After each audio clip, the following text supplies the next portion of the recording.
Scientists have long believed that the first and oldest Americans were Native Americans. Kennewick Man may overturn this long-held scientific belief.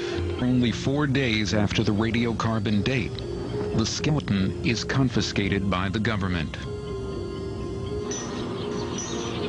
All scientific work stops. Mr. Speaker, last month the Senate Committee on Indian Affairs approved a bill that included a two-word addition to existing law that effectively blocks the scientific study of ancient skeletal remains discovered on federal lands.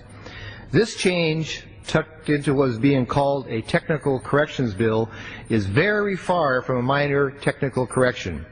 It is a fundamental shift in existing law and would overturn a decision of the Ninth Circuit Court, which is second only to the Supreme Court.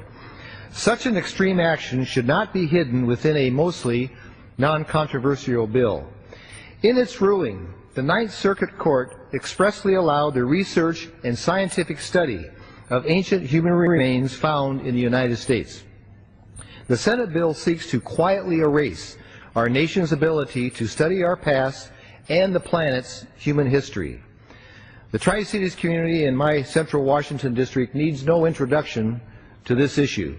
They experienced firsthand the court battles that ensued after the 9,300-year-old Kennewick Man remains were discovered on the banks of the Columbia River in 1996.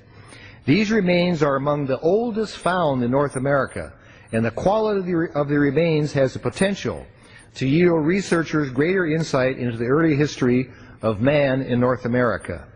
A full 8 years after Kennewick Man's discovery, the Ninth Circuit Court ruled in 2004, as I have explained, that the remains were to be studied by scientists. Then, during the last Congress, the Senate first sought its two-word addition in technical corrections. I introduced a bill to challenge and publicize this action. Members of the Senate committee decided to try again last month in this Congress, and I am forced once again to respond by reintroducing my bill. My bill very simply and plainly ensures the ability for scientific study of truly ancient remains. If this matter is pushed in the Senate, then let us have a full, open, and honest debate about what the Senate Indian Affairs Committee provision would do to scientific study in our country.